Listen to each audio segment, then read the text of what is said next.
Resta solo Tevez al limite dell'area, fa fuori tutti Tevez, si apre la porta Tevez, gol, da dietro, Pirlo dentro,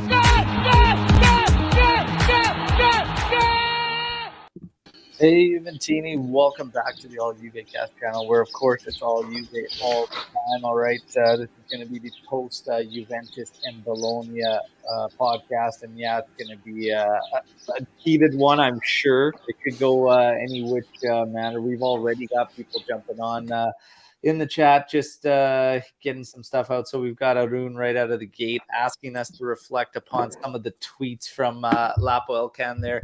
We will get into that as sure as everything, the highlights. Let's just try and get through this and see where it comes to. Juve are left, Juventini, I should say, are left in many different thought processes after what's been going on. So yes, obviously 1-1 draw. Pretty fortunate for Juventus, given that there was 2 red cards issued for us to tie it at the end there. But some people see it as regression with this team. I actually see it the same as it's been this season. So I can't really say, I don't know as far as progress, all that, but we'll get into it. I got Omer, I got Lucci, I got Luca. We're ready to go. We're ready to get into this. There was some issues, some technical difficulties with the highlight reel, but who cares? I'll just cover it. I'll cover it verbally here, and then we'll discuss those points and then get into all the good stuff, which is the aftermath. First of all, everybody, happy Easter. Okay, so happy Easter, regardless of results. Hope you guys all had a good time, enjoyed families and whatnot. I'll be doing mine tonight. So happy Easter, everybody. Skanga coming in here. It's Easter. Try to keep it somewhat positive. Oh, yeah, of course we will. You came to the wrong place. Yeah, you come to the wrong Jeremiah, place. Jeremiah, ciao, Bob, always in here. Buona Pasqua, okay. All the best to you and yours. And reminder, everybody that's tuning in on audio, get over to YouTube, okay? We got a ton of great videos and a lot of extra content on YouTube. Subscribe to the channel. We're going for 2K. We're not far off. And then, of course, we're going to give away that away Vlahovic kit, okay? So let's get into that. And now, yeah, let's get into what was Juventus and Bologna, okay, which ended up obviously in a 1-1 draw. Now, starting lineup, the main talking point that came out of the starting lineup was essentially just the fact that we were going with Danilo in the middle with Rabiot, and everything else seemed pretty much on par, okay? Now, you guys, Moretti, would you have started him? Would you not have started him? Let's get into, and these birds are on fire today, Omar. Oh, is it the birds? That's why you're laughing? The birds are just like, I've never heard them so clear and distinct and loud. It's amazing. Can I say something, please? Shut the fuck up. It's Easter. Chill. The people in the live chat too are like, who's got the pet bird? That's so good. They're literally outside of Omar's place and they're so loud today. They're even so pissed off that Juventus drew 1-1 against Bologna that the birds want to get in on this podcast. That's amazing. And they threw a tantrum yesterday during the game. The birds are wild.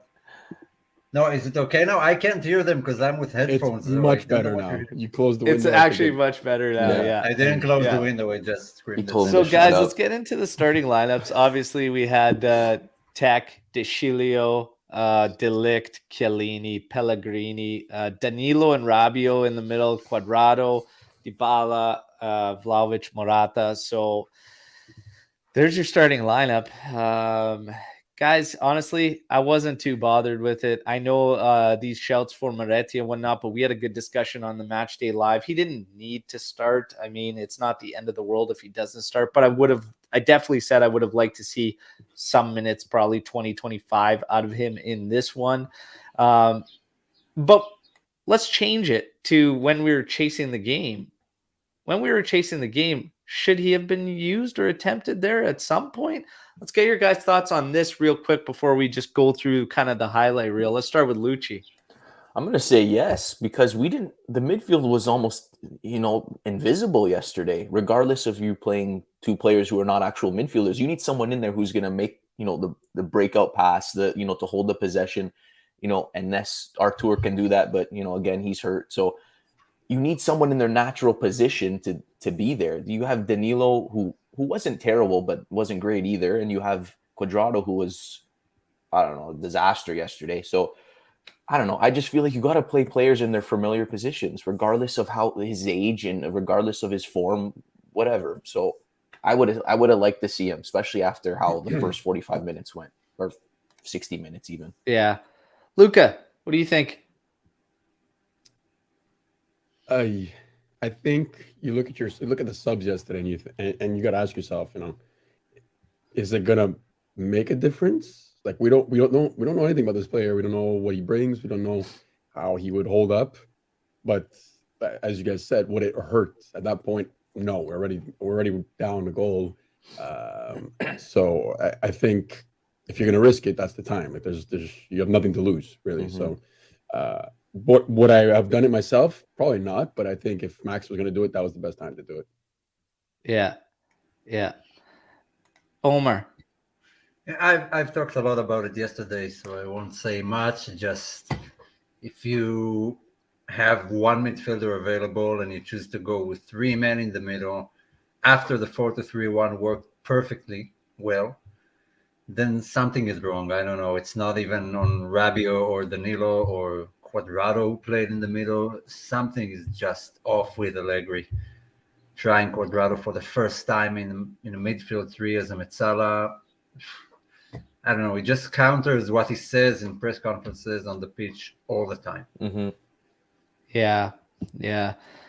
So, Anthony, you're killing me, man. I was going to say something. So we don't know that Moretti would have played any better than Danilo or Rabiot.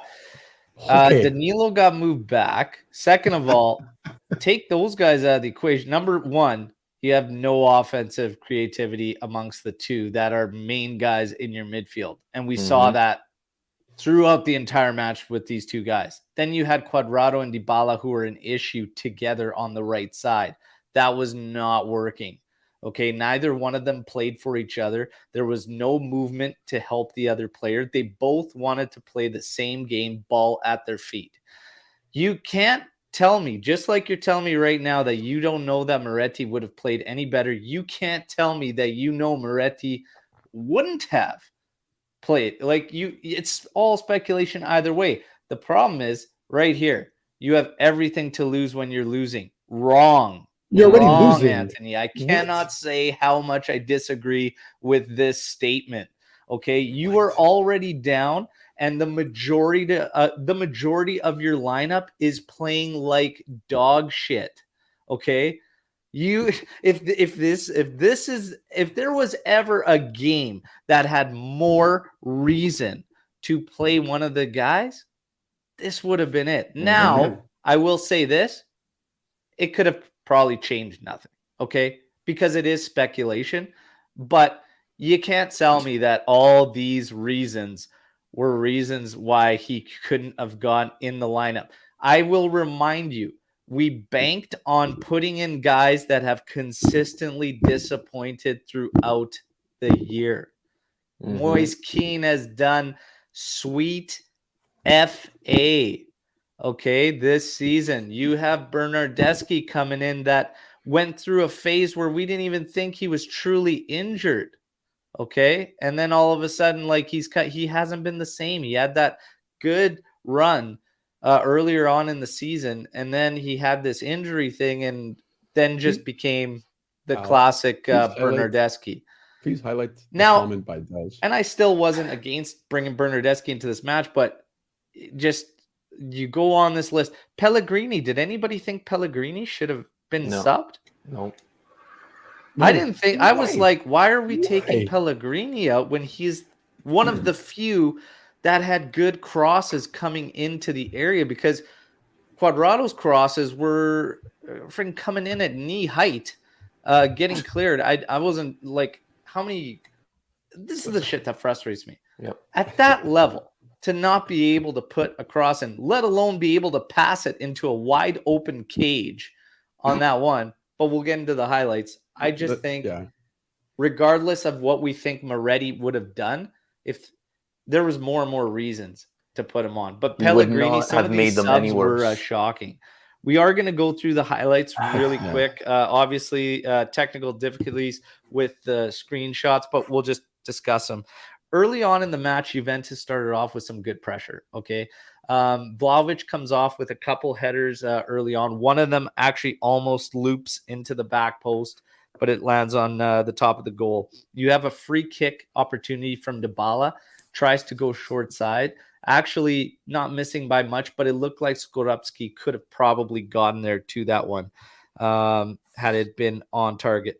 Danilo gets an opportunity from about 23, 24 yards out. He rips one. It's always curling wide, but good positive start anyways from Juve. Then a little bit of a drop, okay? And then you have Bologna starting to grow in this match. And we're talking within 15 minutes, okay? So good positive hard start from Juve. 15 minutes in, Bologna starts to grow into this one. Arnautovic gets a bit of a mismatch with De Sciglio, finds De Sciglio on his back and turns him, doesn't miss by much, okay? So warning shot there from Bologna. Then Juventus continues on. You have Pellegrini putting a cross in here that Morata actually looks like he's going to get to. It throws Skorupski off, falls back post to Rabiot, tap in for Rabiot. He tapped it, but to the ball boy behind the net.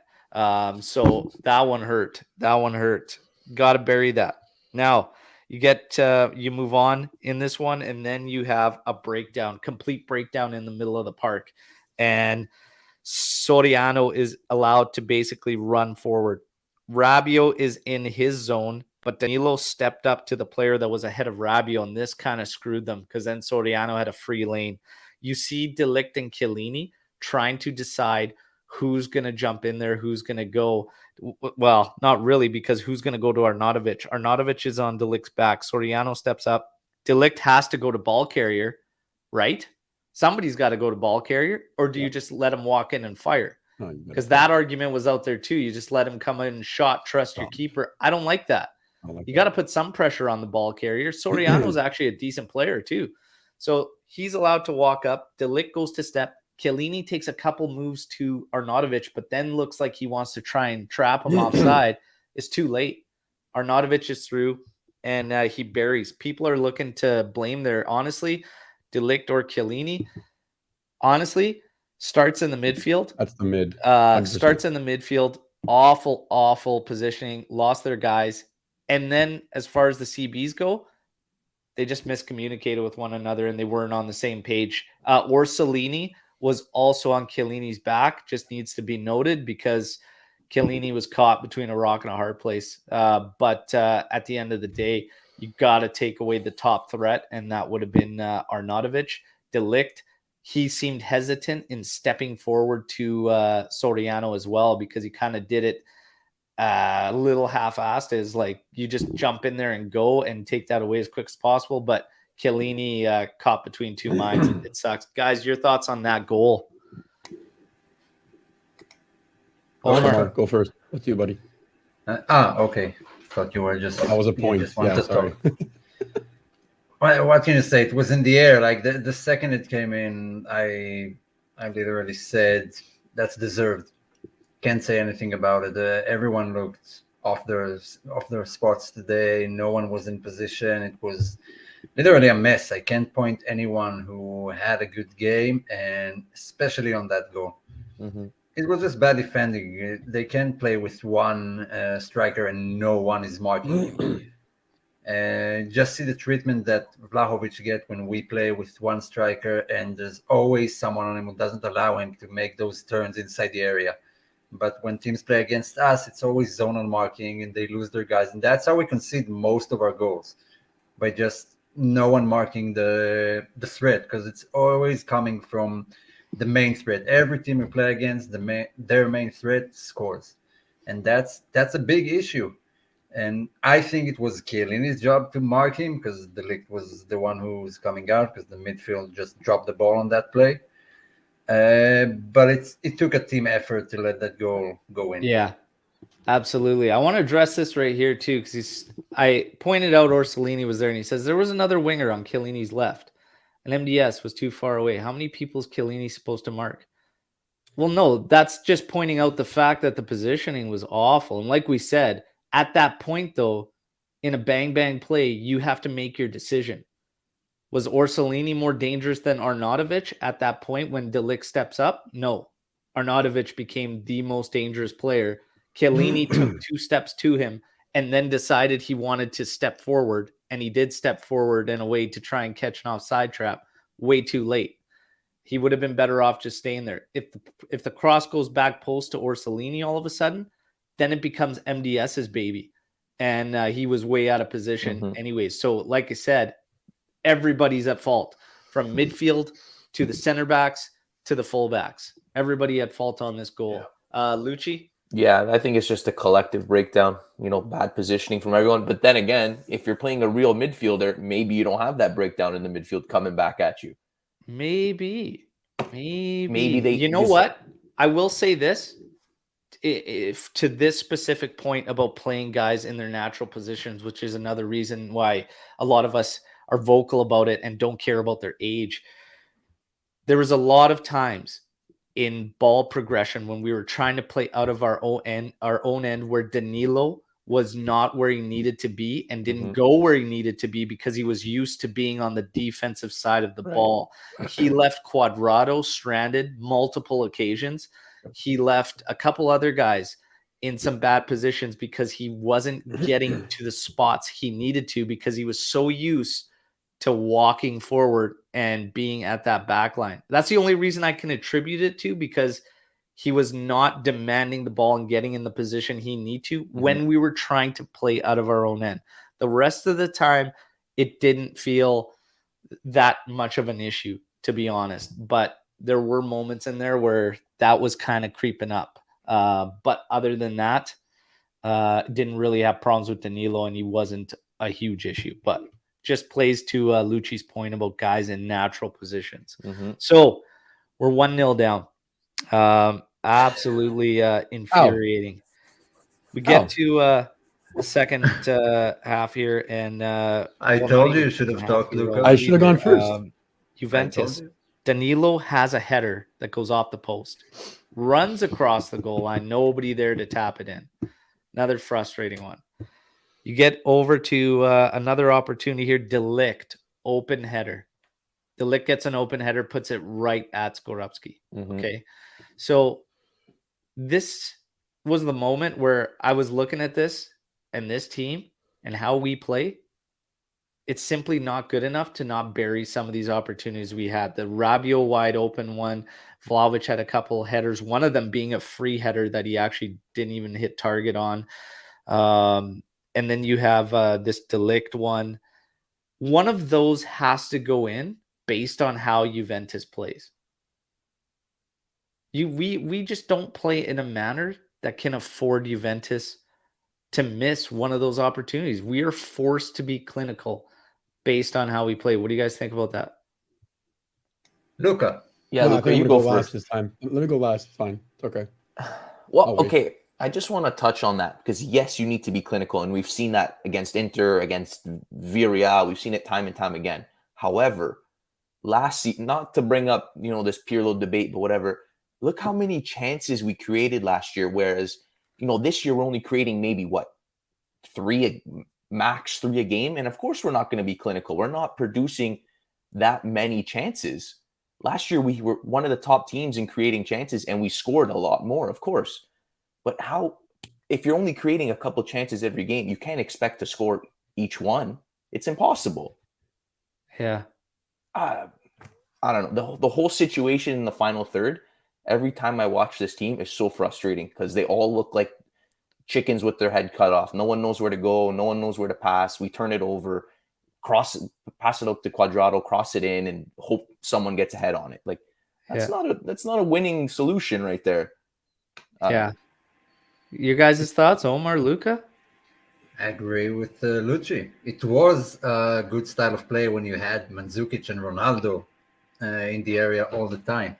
But it's just, I don't know. I look at it, and eventually, if you lose two, open goal chances, and you need the other team to have two reds in order to draw a game against the team in 12th place, you don't deserve that win.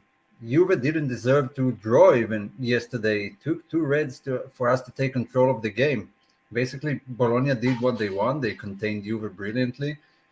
I have nothing bad to say against them. They weren't like over aggressive or anything. And we lost that game easily. We just gave him that game. Quadrado can't miss that opportunity. Rabiot can't miss that opportunity. And that's what it comes down to. Good opportunities missed all season long. It's not a problem from the last game. All season long, we don't take our chances. Yeah. We're too predictable and too slow, Yeah. especially attacking. Well, I want to get Luca. Luca? I'm gonna die on this hill, and I'll keep yelling it from the beginning of the season. Last year, we had a coach who had the second best defensive record in the league, second best, right after Inter. Offensively, we couldn't finish. That was an issue. We created a lot of chances, but we did not bury them. What did Juventus do this year? They brought in a defensive-minded coach who's not only worse defensively, but also worse offensively. So what did we improve? Nothing. Okay, people are going to say we lost Chiesa and Ronaldo, but we have Dybala, who's been relatively a lot better this year because he was actually there for most of it. We have Vlahovic, who we signed for a record fee in January, and we got the players Max wanted. So, and even when Chiesa was around, he wasn't doing at all what he was supposed to be doing. Let's be very freaking honest. So my issue becomes, why was the focus on bringing such a mentality now that's not really benefiting us anywhere? The defensive football, yes, okay, you could say it might be still alive, but we don't have the defensive players to play that style anymore. So now you're bringing down your offensive opportunities. The big chances created are not there anymore. They're maybe a third of what they used to be. Exactly. So no shit, we're going to score less than last year. We have half of the attempts, or maybe a third of the attempts. So if the mentality and clinical, mentality wasn't there last year, if we couldn't finish with Ronaldo and Chiesa up front, how are we going to do better this year when you're not only creating less, but you've lost those two players?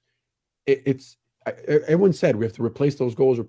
Sure, we did. We got an $80 million striker who was Capo Cagnoneri when he joined us, and now he's absolutely dog shit in the last 3 games because he's being singled out and man-marked, not by one, but by 2 players in the team. And then it's easy to shut that down.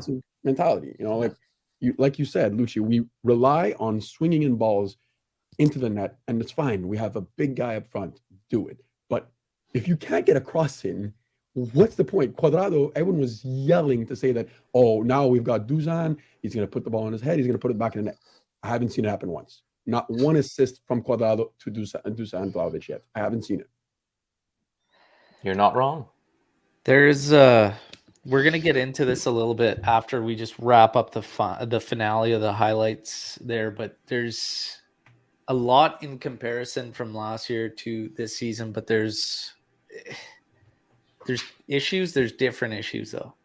So people want to factor in, no Chiesa this year, whatnot, but in turn we've had a relatively healthy Dybala because Dybala was essentially not available to Pirlo. Pirlo did not have Locatelli in the middle of the field for almost an entire season, which would have probably helped his ideas. Pirlo did have Cristiano Ronaldo. But now you have Vlahovic. This year, one of our main, contributors last season, Quadrado, has been pretty bad, in my opinion, for most of the season. At the start of the season, he was really, really bad. I hear these discussions about Ronaldo tax as Quadrado and his assists. Quadrado assisted 3 CR7 goals last year.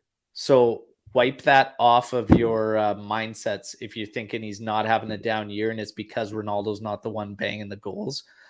Out of all the assists Quadrado had last year, what did he finish with? 15, 16, something like that in all competitions? Yeah, I think it was 17. 3 were 2 CR.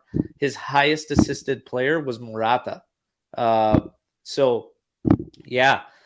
Chiesa's a huge loss or whatnot, but Max wasn't getting a lot out of Chiesa anyways when he was 2 there. goals. The frustrating part about it was he landed on a setup that would have catered to Chiesa after Chiesa got hurt. That's frustrating. All those guys that were there earlier that were shouting, try it now, whatever, and you don't for whatever reason, but then you land on it. It's frustrating. Like, try it at the start of the year.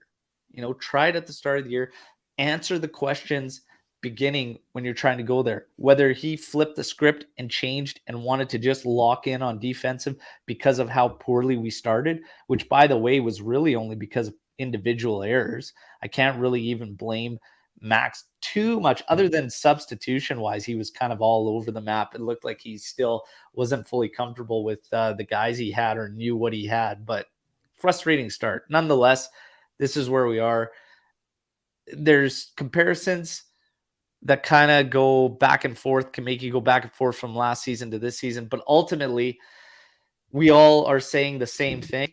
It's, you still at some point have to give any manager, whoever the hell it is, whether it was Pirlo should have got it. He didn't get it, but Max needs to get it. Somebody needs to get a Mercado under their belt with this team.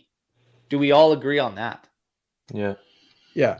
I don't think we could, like a lot of people are saying Allegri out. I get it. It's an anger thing, but until he gets a full transfer window, like he got a great winter window. Let's be very honest. But his summer one wasn't bad either. Yeah, realistically. But was it shaped towards him? I mean, did we make those decisions for him, or was you're telling me Locatelli would not have been a Max? Locatelli was coming even when Pirlo was around. That was, and I would have liked to see him under Pirlo. I think we all would have, 100%. Omar's had this to say as far as every manager should get. Are you saying Max should not get a Mercado? I don't know if we should not get one, but I'm climbing off the Allegri train. I was high on him and someone to balance, but I look at the season as a whole so far, and no wins against top four, conceding a lot, scoring very few goals. And I look at other teams around. Look at Atalanta. Fine, they're not fifth place, and they were missing Zapata and lost Papu Gomez and blah, blah, blah. Everyone, they had no attack this season. They still have more goals than Juve with worse defenders. So I got to freeze it here because now we're going to get into the good stuff. So basically, highlight, guys. Okay, Morata has a run-in challenge. Challenge was questionable. Whoa. Skanga's going to lose it if we don't, like, if we listen. talk about the assist. Challenge comes in. What I found interesting with the challenge is based on how they reviewed it, because they reviewed it at the initial contact, but I didn't think the initial contact was where the actual foul took place. And I saw the second part where he actually goes in, sweeps the foot, was actually in the area. So it was interesting when I saw the review, because the first line of contact did happen kind of ahead of the line, but I didn't see that part as the actual foul. When he swept the leg under and actually took him out, it was inside the area. So it was interesting nonetheless. Mm-hmm. Anyways, you get a red card coming out of it. No PK, free kick, red card. Medel does Medel things, gets himself sent off for arguing. Classic. Morata with a bike assist. Thank God Vlahovic was there, because it was actually going wide. That was going wide. It was going wide.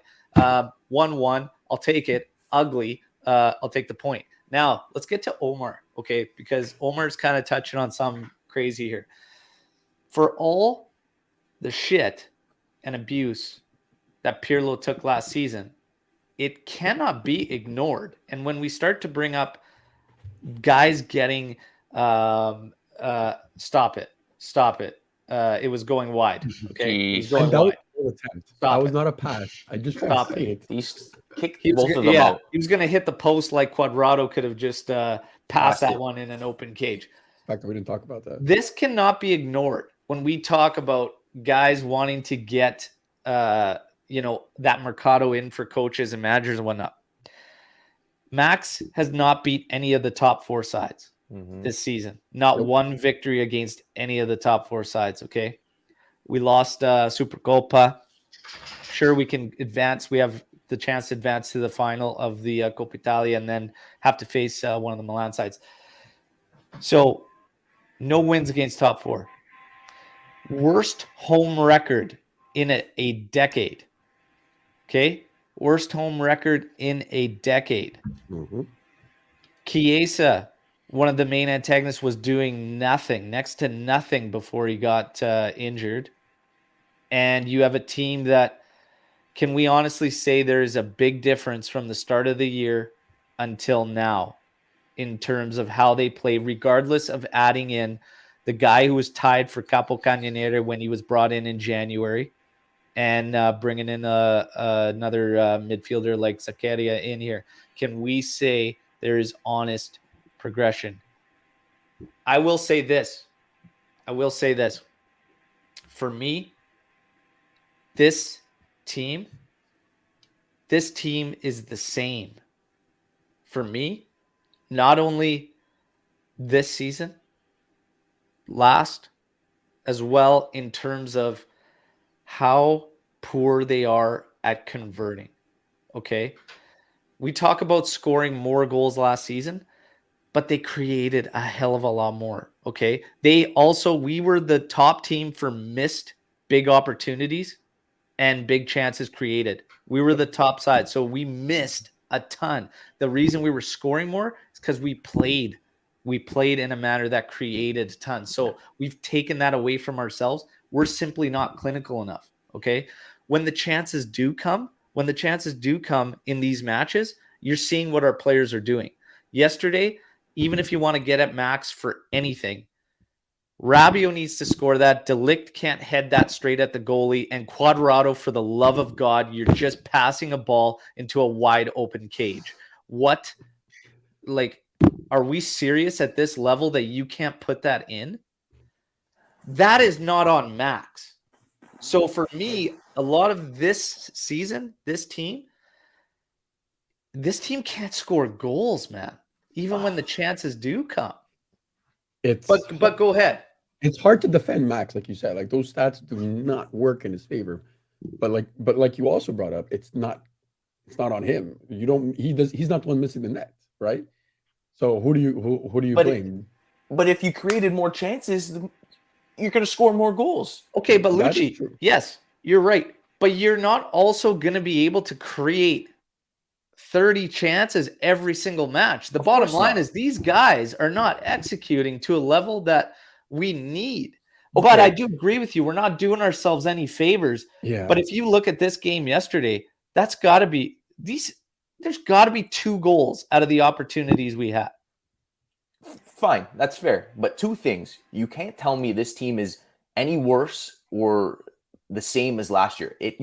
This team is much better this season, well more organizationally built for Allegri. And you're telling me he still can't score goals? The midfield's better. You have a more balanced attack with Dybala in there and Vlahovic compared to everything going through Ronaldo. So you can't tell me we should be creating less now, because without Ronaldo, we should be creating equally as much.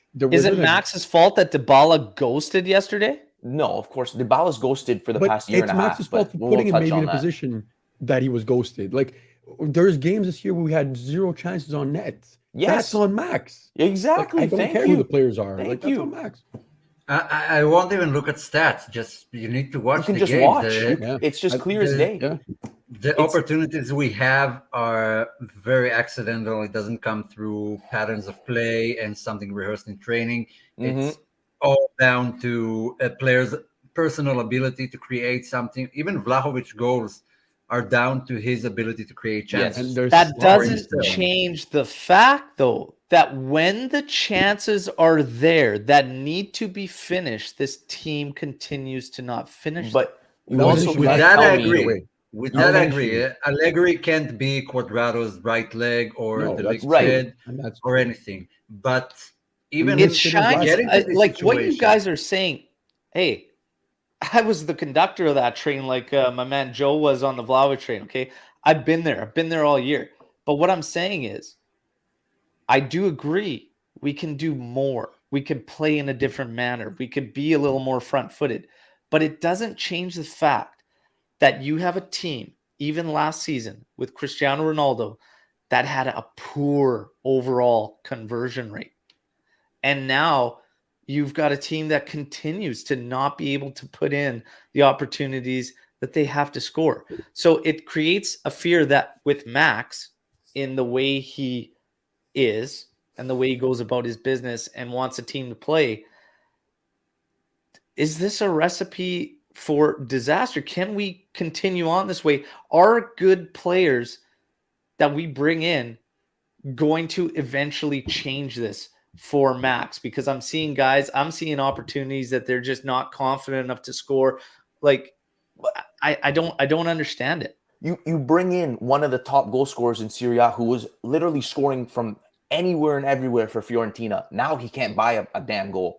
And does that come down to Vlahovic just losing all his talent? Or does it come down to Max and the way he's, okay, De Ligt, just send a long ball to Vlahovic and hopefully he can take it down and take on freaking 4 defenders. It doesn't work like that. It's just when you look at the lineups before game, you sort of understand what needs to happen and how the game should be executed. But when you see the game, you see no change whatsoever. Okay, Vlahovic is locked in the middle with a defender on his back. With 7 defenders on his back. Max, tell him to cut to the left, cut to the right, create openings, drag those defenders out of position. But the insistence of playing the same way you planned on playing when starting the game and not reacting to conceded goals, bad performances, ball losses. We can't complete a 5-yard pass.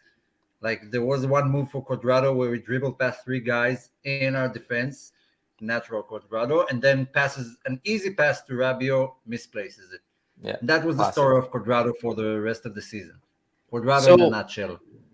The thing is, for me, I see everyone at blame.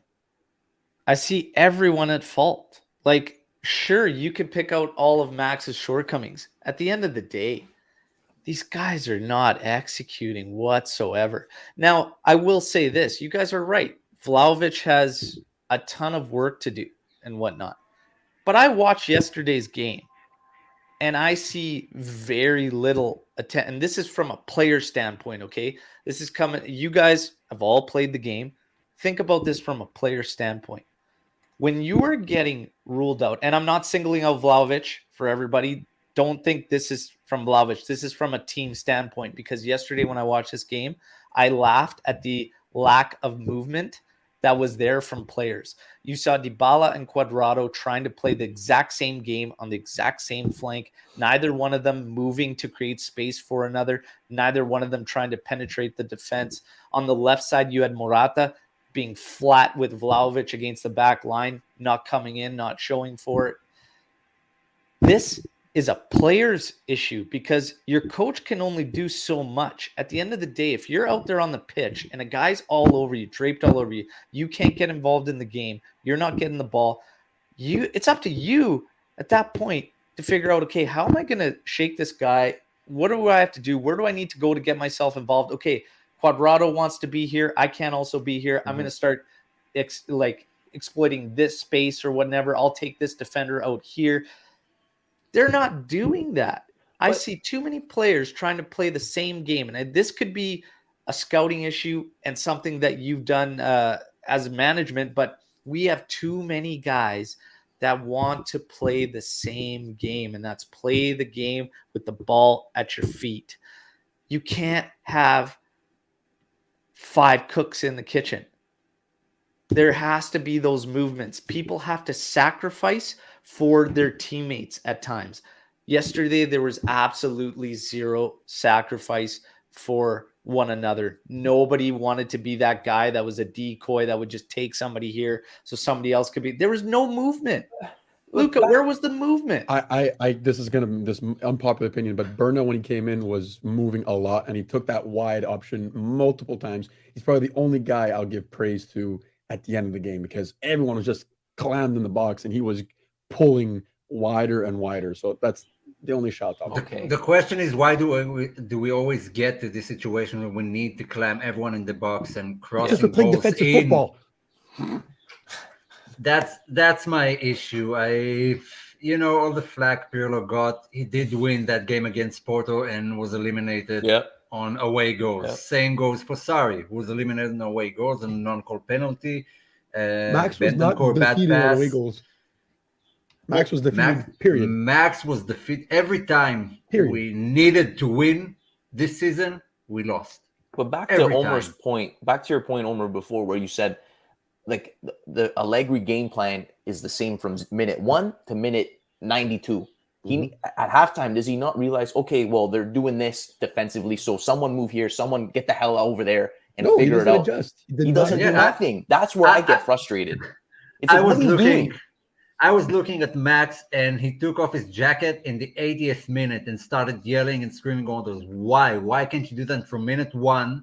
Well, Get even at that lead halftime. you need. Because At he's telling them to halftime, calm why down. do we have to wait all the way to the 80th minute to start yelling at people to run forward and run to their places? You see Why does it what's always have to going be so on bad? at halftime in the He first does half. that because that's the way he plays football, guys. It's very simple. Max Allegri, especially this season, it's been a staple of his play. It's defend as much as we can, make as little mistakes as we can, and for those 3 attempts we get, we need to score at least 1 and win by 1 goal. That's what it's been. With Pirlo, at least it was 20 attempts and maybe you scored 2 or 3, but we were missing a lot. That's fine because we were creating a lot. With Max, you get 3, you miss 3, the game's over because the other team is taking that 1 chance and scoring.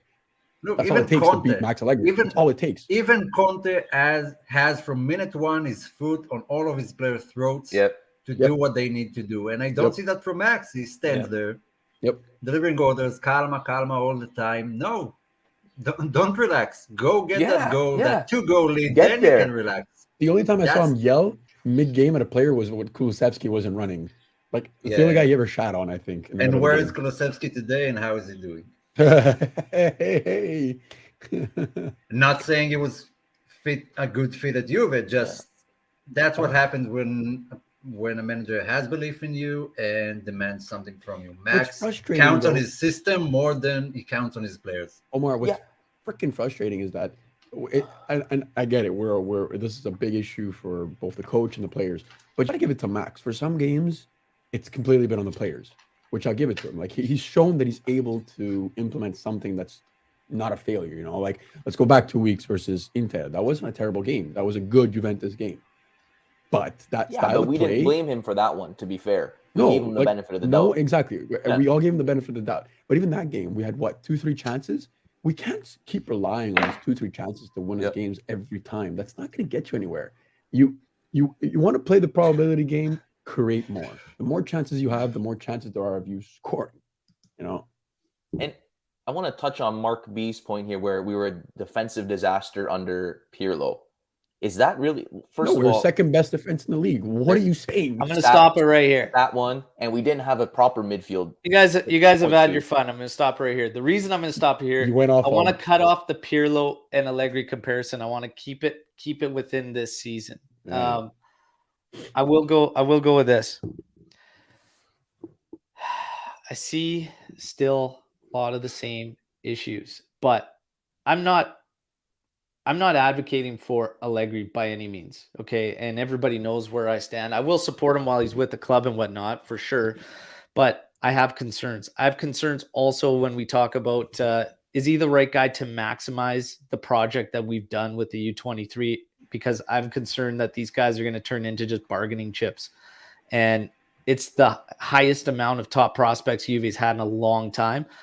We might not see anything out of it other than bargaining chips. I'm not saying Juventus needs to turn into a developmental team where all of a sudden we just build these guys up and sell them and become a feeder team. That's not it. But there's a lot of max rewards that you can get out of integrating and developing. And that saves you financially a lot, which would help us in splashes further on down the road. But that concerns me about Max. What concerns me about Max, honestly, is just the way he sees the game is no different 2 years on down the road from being removed from it. I think he sees the game the exact same way that he did at the Pat. That's the part that concerns me about Max, is that I haven't seen a whole lot of change. When we talk about the players, though, we just simply cannot excuse the fact that these guys are not executing, whether it's mental, whether it's whatever the case may be, these guys are not executing. And there has been matches this season where Max did everything right and the team struggled and failed to deliver. They were put in matches where we created a ton of opportunities and they could not close the teams out. They could not seal the deal. That goes beyond the manager. This is why I said yesterday in a tweet, it is 100% everybody involved. So if we want to go and make a managerial change, say we do that again, this next window is way too sketchy to do that, in my personal opinion, because of the amount of change we have the possibility of seeing. Yep. We might see a lot of change. Mhm. And for me, let's try to rule out this roster thing before jumping the gun on yet another managerial change. But if all of a sudden we see this roster next season and things remain the same, this mentality seems to be weak, guys still can't execute, and we're just not playing in a manner that allows this team to succeed, then I say, then you can look elsewhere. But I think it's a very dangerous business with this particular Mercado. That's how I feel. But what do you guys think about this Mercado and making a shift? Omer. Me? Okay. It depends on who's available. Basically, I wouldn't change Max for everyone. I'm just, like you said, I'm not so sure he's the guy to rebuild this team and take it back to its greatness. And I gotta say this: no amount of Rabios or Arthurs will make me stop watching Juve and stop being a fan. And every team deals with players malfunctioning and referee decisions. Not something that only Juve has to deal with. Yeah. But what Max showed me is that he hasn't changed a bit in 2 years. I don't know if he even watched football at that time. If like Zidane is available, I would go for him. I would definitely go for him. If we're talking about trying out, I don't know, Dionisi from Sassuolo or anything, then no. But let's see how we finish the season. Like the opinions change from game in, game out about the players we want to purchase this summer and about the players who should leave. So the jury is not out on Max yet, but he hasn't proven that he deserves the 4-year contract and the highest salary in Serie A that he gets at the moment. We forgot to bring that up. He has the highest. He's got. We went down the stats, and the stats against him are very, very, very, very tough to deny. When you look at no wins against top 4, worst home record in a decade. Like, I mean, it's pretty bad in that sense. And the flip side is, you know, one of the top. And I don't even know how. This is the problem. Remember when I was making those jokes about hashtag don't ask how? Don't ask how Juve is one of the top point teams in 2022, but it doesn't feel that way when you watch us play or you see us. It's a frustrating one. But the Max thing is tough. Dell's saying, why waste another year, though? Players another year older, club reputation taking further hits. What's the point? If Max stays, I see De Ligt going. Can I? Because I was going to follow Omer, and I feel like I can agree with it. You know what? This is my point to Al's question before, and it's going to touch on what Del said here. I don't think Max is the right man. I don't. I said it when we started the year. I didn't think he was the right one, and I still think that. But at this point, we're back to the corner. You know, if we restart, it's just another year waiting, because next year, if we get another coach and it goes to shit, it's going to be like, okay, we got to wait till summer. It's going to be the same excuse every time. I'm tired of hearing that now. We said it with Sadi. We said it with Pirlo. Give Max the goddamn transfer in the summer. Give him a little bit more time and see what happens. If he fails next year, he fails next year. At least we can't use the same excuse. True. That's what I'm tired of hearing. It's always the same excuse. So now you've backed yourself in a corner.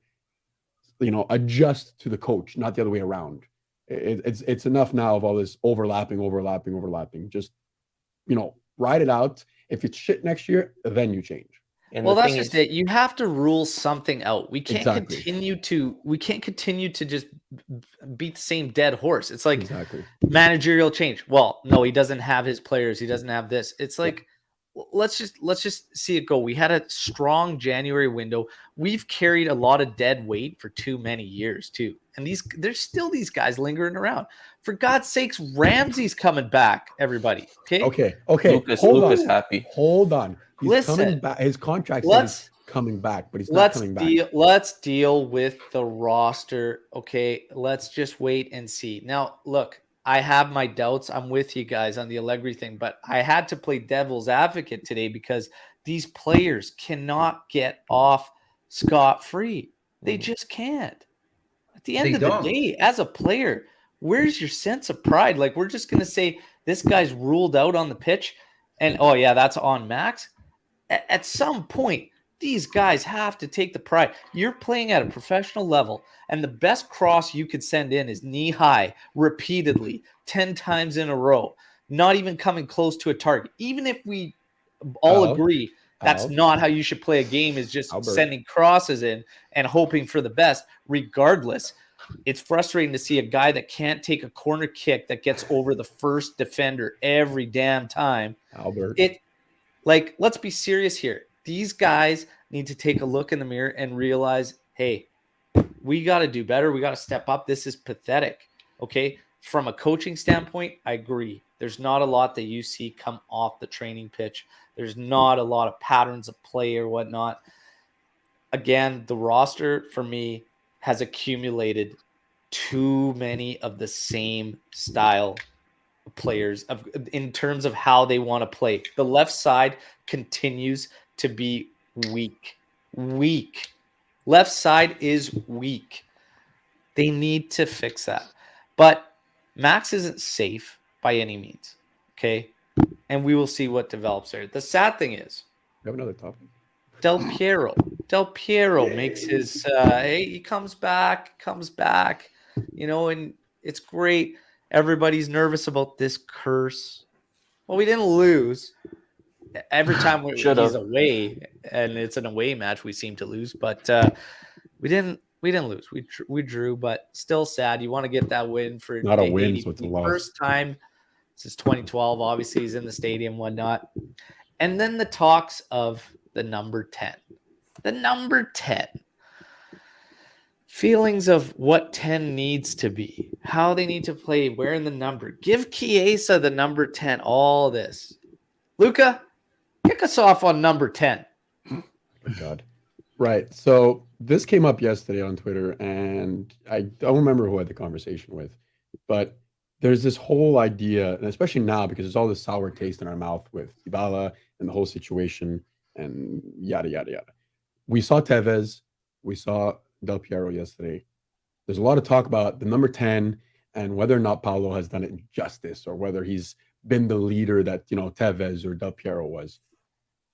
I want to really just say that, yes, okay, Paulo yesterday wasn't there, but most of our attack wasn't there. And, if you think it's because he's checked out, I don't believe that, because the last 2 games he played just fine. It wasn't on him.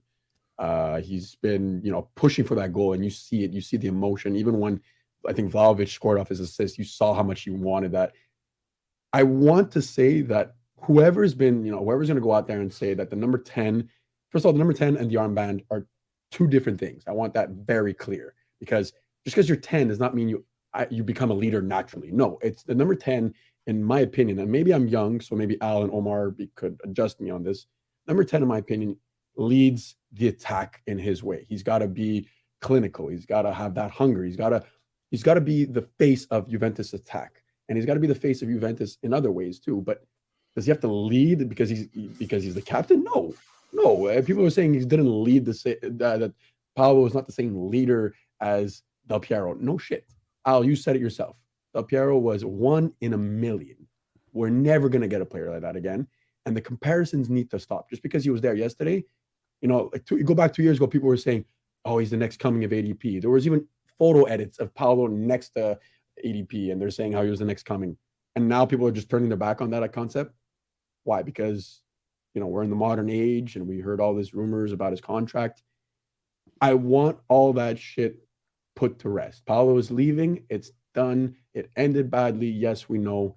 Let's bury it and not talk about it anymore, because prior to all this talk, which, by the way, we have no proof any of it was even true because it's all rumors. Prior to this, Paulo played his part. He dragged us through multiple seasons. And even this season, how many times did we look like absolute dog shit without him? I want this dead and buried. Lucci, you might say something. I'm okay with it. I want it dead and buried. He's been an absolute icon for this team the last 5 years.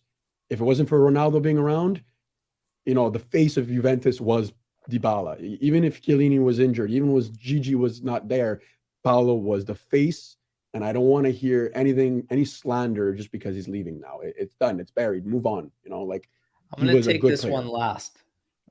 I'm going to take this one last. We'll go around to Omer and Lucci now on thoughts of Dybala and how he represented the 10. Go ahead, Omer. How he has done so far is fine. He was okay. I have no issues with how he represented that number. Mm-hmm. But like Luca said, it's done. He's leaving. Okay. So the number 10 is vacant. Does anyone deserve that number? I don't know if numbers are deserved in teams. Basically, throwing a 99 on his back, I don't care. Just the expectation from a shirt on the back to players' performance on the pitch is just non-existent for me. It doesn't take a number on the back to make a player perform good or bad. Mm-hmm. Okay, you want that number 10, give it to anyone. Give it to the league, give it to Chesney, for all I care. Just perform on the pitch as a team. And that's what kills me with Dybala in the last season. Okay, I won't throw in the previous season. Stop trying to be the savior. Start playing like a team. You can't have a free kick close to the edge of the field, near the corner flag, and you try to shoot from there. That's just a player playing for his own interest. The box is filled with tall players that can score a goal, and you shoot it. Like, how many times have you scored that? Once. All right. That's all right. He's right. Go on to Lucci, please. He's right. He buried one against Atletico from the same spot. Now, Lucci, one in a million. 1 in a million there. Sorry, Omer. Go ahead. No, that's it. Okay. Same goes for Quadrado. It's not a matter of number on the back. Thing, so I don't want to touch that one. Lucci, please go. Let's get Lucci's, and then I'll wrap up on this 10 one, and then we'll move on. I think he's worn the 10 fine. I agree with Luca. He's shown up on multiple occasions, obviously not within the last couple years. And, stuff happens, I understand. But, yes, he's been a great player for us. He hasn't, really done anything bad, to publicly humiliate or embarrass the club, which is what a leader should do. But with that, I don't think he's captain material. The 10 is I'm fine with, but I don't think he's conversation. I don't think he's a captain. Well, you said no, it's a different conversation. It's a different conversation. But you brought up the captaincy, and I don't think that was my point, Lucci, because we've had this conversation at the beginning of the season when he was given that armband before Bonucci. We've had that conversation. That's another one. I'm saying yesterday people were getting confused with one and the other. The armband is one thing. The 10 is another. Yeah, that's what I'm saying. I'm saying I'm fine with the 10, and I think you leave it vacated for next year, maybe even the year after. But I don't think he's a cap. He's really captain material for Juventus.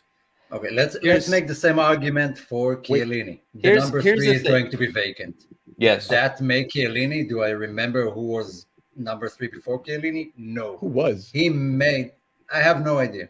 He made that number his by performing on the pitch and not the other way around. He didn't inherit it from some great player and had to live up to his standards. That's why it doesn't. Here's the thing. I'm gonna get into this real quick. Yeah. Everybody, while you're here, like the video. Okay, if you're new, subscribe to the channel. Okay, your one-stop shop for everything Juve. Now let's get into this number 10. Here's the thing. We could say all this, that the number 10 doesn't matter and that it's the players that make the number, whatever. I don't necessarily believe that's true. And that you don't have to look any further than Del Piero himself speaking to when Vlahovic joined this team and took the number 7. If you think numbers don't have meanings, they all have meanings. Vlahovic took it immediately after Ronaldo, 1 season removed. That's a big, big statement from a player. Players keep in mind the guys that wore it before them, okay? Dybala had a celebration. Who was he attributing to? Platini. Platini used to wear 10 for Juventus. Dybala always spoke of Del Piero and whatnot. Del Piero's own words were in Vlahovic that shows you the mentality that this guy took, that number 7. To say that the numbers don't have meanings or anything, whatever, to players, I don't think is necessarily true. Is it as big a deal as some make? Probably not, okay? But they do have meanings and whatnot, and they carry forward. Did Dybala do the 10 justice? I think Absolutely. yes. Absolutely. I think yes. In his own way, though. Absolutely. He did do it justice. Another thing that this leads me to is that we have to simply stop. What do we need to stop doing? We need to stop and realize, because it's almost a disrespect to some of these guys. Omer brought in Chiellini. Del Piero is probably one of the biggest next to Gigi Buffon. We were absolutely spoiled with once in a lifetime type of characters that it's a disrespect to Del Piero to try and hold up somebody to him. Not only that, the game has changed completely. Yep. There was a completely different feeling around Juventus when Del Piero was around, and it was way more family concentrated and based on Agnelli's relationships with Del Piero himself, Zidane, these players. It was much, much different. It was much, much different. Definitely. Even though it was business back then, it's 1,000% more of a business now. But we have lost a bit of that feeling that used to be around Juve in terms of players and management and whatnot. It's just not the same as the way it was with Gianni there. But if you think in today's day and age, what Juve went through, if you would be looking at guys to the stature that we had that would stick around, I think it's kind of slim pickings. I think you'd probably get a few, but we have to simply stop comparing everybody to the once in a lifetime guys, because it's a disrespect to them and it isn't fair to these guys. That's my personal opinion on that whole matter. I agree. The number 10 role is just lost in football today. No teams play with number 10 role. Back then it used to signal some sort of role you need to play on the field, which doesn't exist anymore. Today you have your number 9s, your number 8, your number 6, blah, blah, blah. No one was making the same arguments when Buffon handed the number 1 to Szczesny. Yep, exactly. Now, having said that, the number 10 beyond, I say leave it. Vacant for a year. I say leave it. Yeah, too much. And this is, I think this is something we need to touch upon. It's not what it used to be, right? Al said it. And I think it's too much pressure because it's always that idea that you need to live up to that. And that's the problem with the fans nowadays. You're not going to get what it used to be. So you can't make that comparison. So let it just be a number, nothing else. Like the 10, okay, it'll always be special in soccer, especially Italian soccer, and especially at Juventus, because we had so many great ones. But to always put the same pressure every time, it shouldn't be that way, especially now where like every player, the little amount of pressure throws them off. The game has changed. We can't be making these comparisons anymore, Yeah, it's tough, like, I mean, it's just not fair to anybody involved, and it'll always, I mean, it'll be special, that's for sure.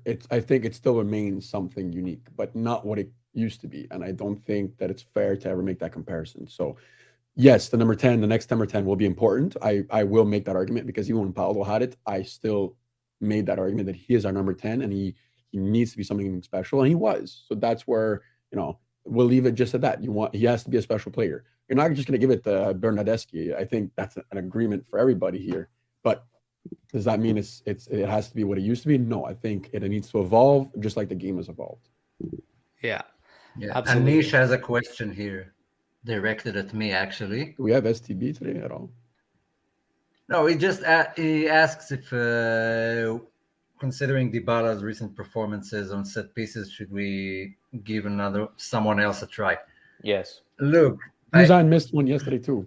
The fuck are we talking about? I don't know. It just should be like sort of a team play, not kicking from anywhere. This is I want to kind of flip this to you guys Let's hear it. because one of the things I saw with Max taking heat yesterday was due to the fact that he even started Dybala since he's going to be leaving at the end of the season. And it says, why not look beyond since he's not even going to be around? And you're putting your faith, and again, set pieces, all this. It's an interesting thought, but I mean, who's going to be going in there on this team looking at yesterday's lineup and the bench? We have to be serious here. But what do you guys say? Like, I mean, what are we going to do here? Like, see it out, whatnot. But I will ask you this question. Is Dybala checked out? Lucci? Yes. And no, I agree that I don't disagree that he shouldn't be playing because realistically you have no other options that are decent. But then again, if he's playing like he did yesterday, you're better off giving someone else a chance. Look to somewhere else, change a formation, play the 3-5-2 again, maybe. I don't know. He looks like he's not interested. He's not there. Like he wasn't involved making runs. I don't think he hit the target. His free kicks, corner kicks were all awful. It's hard to argue for him staying in the lineup because it's Bologna. There's nobody else there, man. Omar? You got to do something. You play Quadrado up. You play Quadrado in that position instead of playing them side by side because they were playing like partner. They were practically holding hands yesterday anyway. If you want my honest opinion, Danilo should have been moved back.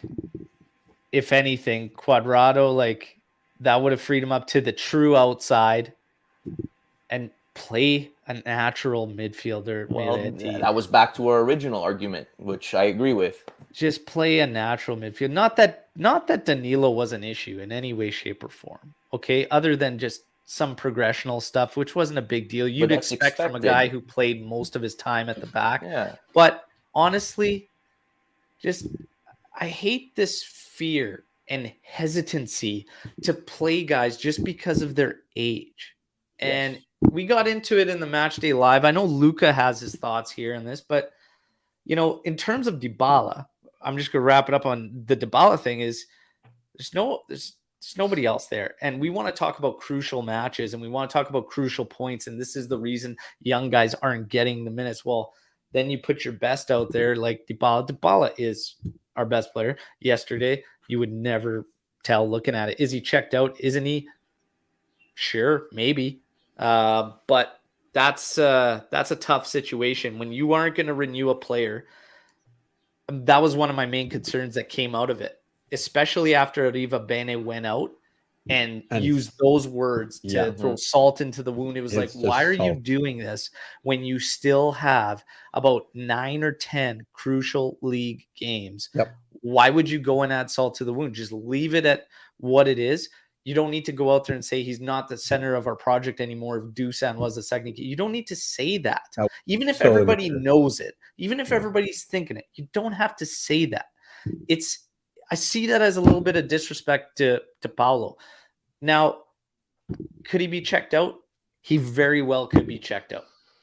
But the young guys, if we can't, when is the good moment to play a young guy? If we're still scared of crucial points, whatever, but you have a player that's checked in, we're all fighting arguments in a big circle and just spinning around. We're and it coming right seems back like to this the team topic, has just been spinning their tires for a couple seasons now. It's weird, but I don't know. This Dybala thing, there would have been no other way to do it if you wanted to see it out. It would have reached that point before that. You know what I mean? There's no way you could have, even if you drag him on until the end of the season and then you lay it on him, is that not in turn worse because all the other players would see what you just did to him? Players that might want to join the team in the future kind of see how you treated this guy like that. At least they laid it out from the forefront and just say, hey, we can't come to an agreement or whatnot. Yeah, true. What do you guys think? I think it was better now or when he the way they did it? Yes, I think so. You don't want it after you're already the end of the season, he's gone and you're going back you're rehashing old issues for no reason. He's already gone at that point. Yeah, I think it would have been worse if they said, hey, let's talk about this, Yeah, in the off season. End of April, whatever. Yeah. We'll talk about this, whatever. I think that's almost worse. No, I agree. Omar, what do you think?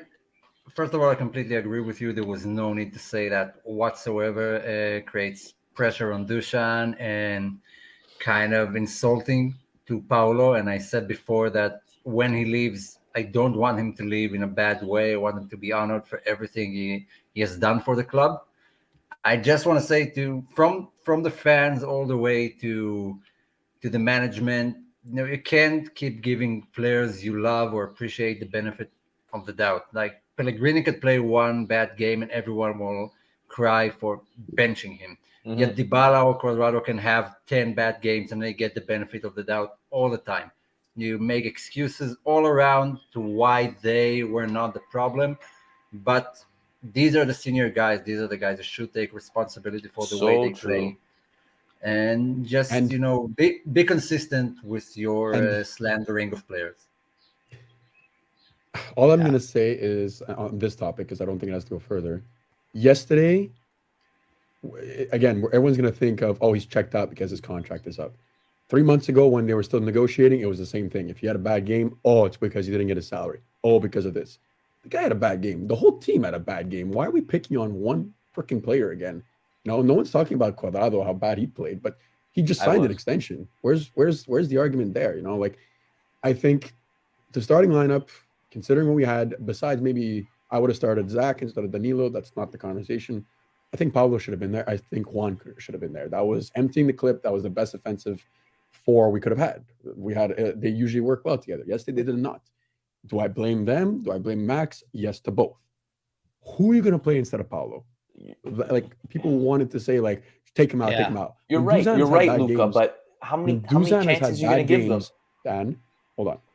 When Vlahovic had 2 or 3 bad games where he was invisible, no one said take him off. Nobody said that. Now that Paulo's a bad game, get him out of the club. I don't want to see him anymore. Why? Why? He's still our best player on the pitch. I don't care. Like, it's not you. I'm saying in general, people are getting all worked up just because it's a day and age where social media controls everything. Just because everyone heard all the details to Paulo's contract, everyone's all mad and sour about it. That's the only reason, because it's gone on so long. The player has done nothing wrong. What did Paulo do wrong on the field yesterday? He played. Yes, okay, it wasn't perfect, but neither was Morata, neither was Cuadrado, and neither was Vlahovic. But why are we focusing on one player? Because of all the contract talks.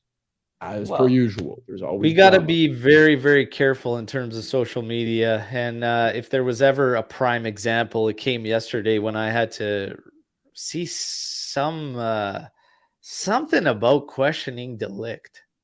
And it's just wild to me. But it just goes to show you that social media is so fickle, and you really, really got to filter. It's almost like what you eat and what you put in your body. If you want to feel shitty, then you eat shit food. But if you want to get pissy and be pissed off and read junk, then you can read that too. But it's crazy to see. That's why I always say the eye test. The eye test, everybody, never fails. Ratings, apps, all this, whatever, out the window. Listen, this is always tough to do after these frustrating losses and whatnot. We've had a lot of discussions. I'm sure these are going to carry forward in terms of the youth and the young guys and what we're doing in terms of, is Juve going to progress? Are we growing as a team? It's tough. There's no right or wrong. I mean, we are a work in progress, but the thing is, we have to truly dive into this rebuild. We haven't done that. Yeah. We've been talking about this rebuild and we've been dabbling, but we haven't actually done it. So it's time to actually do it. Juve's going to have a tough time because they're trying to minimize, which you naturally would do. You're trying to minimize the damage, the collateral damage, but there might be no other way than to take hits on Sandro, hits on a hit on Ramsey's coming, hits on some of these guys.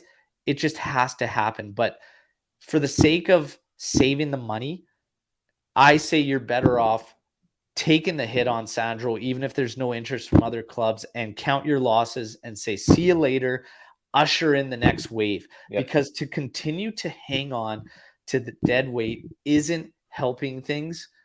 It isn't helping things either. And if you see a guy like Max, a little bit surprising sometimes, and we're still shocked, even though it should happen, when a guy like Sandro doesn't get in the lineup. You're like, oh my God, he's not going with Sandro. That is a problem in itself, that he has us thinking this way. Okay. He has us thinking this way. So take that away from him. Okay. Get the roster to a point where it's challenging on all positions, challenging on all fronts. Get him a roster that's free of the dead weight, so he has no option but to use these guys, and let's see what we can build. And if in the long run, this is the part that frustrates me the most, is you have an injury-riddled side and you still refuse to play a guy because of age, due to the fact, regardless of the fact that he would be playing in his natural position. Mm-hmm. That part frustrates me beyond anything. This isn't just U23 guys we're talking about either. This is U23 guys that are standing out at that level, and they deserve, at the very least, a test in this environment. And then at least you can know. But not only do we know, then the player knows what he has to do to get back into that lineup, into that level. He can figure out what he did wrong, where his shortcomings were, if there are, or even better, maybe he surprises us and does well. Who knows? Well, and I want to ask you something else. So we're seeing all this with these Sule and Moretti and whatever. So what happens next year if Rovella comes back? Is Max even going to play him? Let's not do that. That's a concern. We gotta go easy on the Rovella, but it's a concern. And the biggest thing too is, let's wait to see what the Mercado goes, because when you hear names like Jorginho and you hear even Modric, as baller as he is, like, where are we aiming for? What are we striving for? And this is the thing why I say about this rebuild, there's still a lot of question marks. We don't truly know 100% who's going to be outgoing, what we're trying to do, but the big plan, like, we're starting to see a little bit of what Cherubini and Arriva Bene want to do. They have delivered. Omer had great points on the Match Day Live. They have delivered in terms of everything that they've said they wanted to do. I have faith in those guys, and I think everybody should. Let's wait and see. Because Max, as far as all our frustrations go with Max, the time will come where it just simply is, hey, we've changed our part. We've done our part. You're not holding up your end. That point will come. Omar. Talk. Yeah, I'll just say one thing regarding those young guys. You get, the younger you are when you're thrown into a pool, the faster you learn to swim. If you're planning to start using them when they're 25, they're not going to be just at the level they should be at 25. Them. And it's just wasted. And we have so many players on loan out there.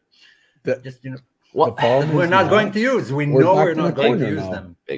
Are we going to use them in Serie A? No, because every game is a must win. Are we going to use them in Coppa Italia? No, because we're at the end and we have to win. He's backed himself in the corner. Yep. There you go.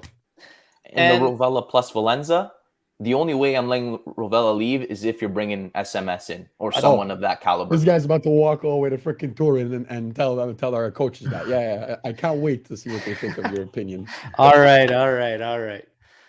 Guys, regardless of the circumstances, I had a lot of fun. Everybody on the live, you guys have been great. Like the video. Another reminder to like the video, okay? You want to touch the Lapo El Can. You here, of course. Subscribe to the channel. Check out stripedheartsapparel.com. This is the latest Il Primo Vero Tripleta, okay? Celebrating the first club Lucci, to take all three major UEFA trophies. We can get them made, now Luca. on stripedheartsapparel.com. And they just brought back the Vlahovic tees. Check it out. Goes a long way. Helps the pod and channel out as well. We appreciate everybody that already has shown some love to Striped Hearts. Everybody, we've got midweek Juve, Fiorentina. Look, he's got the divine jawline at the AJC Army tees. This is the top seller right here. Those ones are awesome, actually. The all Juve cast branded ones. Check those ones out too. Those are sweet tees. We got tank tops coming out soon as we get ready for summer. Everybody, again, it's tough after these matches. It's frustrating. We got midweek. Fiorentina, we're up 1-0 on aggregate, 1 foot in the final. Let's try and get a trophy out of this season, okay? Let's get into that final, and then let's win it. And if Max doesn't do that, then maybe I'm with you guys. Let's go. Let's go. No, I'm not going to fire that up again. But thanks, everybody. Again, always a pleasure. Like the channel. Subscribe. See you all later. Talk to you midweek. Fino alla fina. Forza Juve. Ciao. Oh, what? And he's out. We didn't mention those Lapo El Khan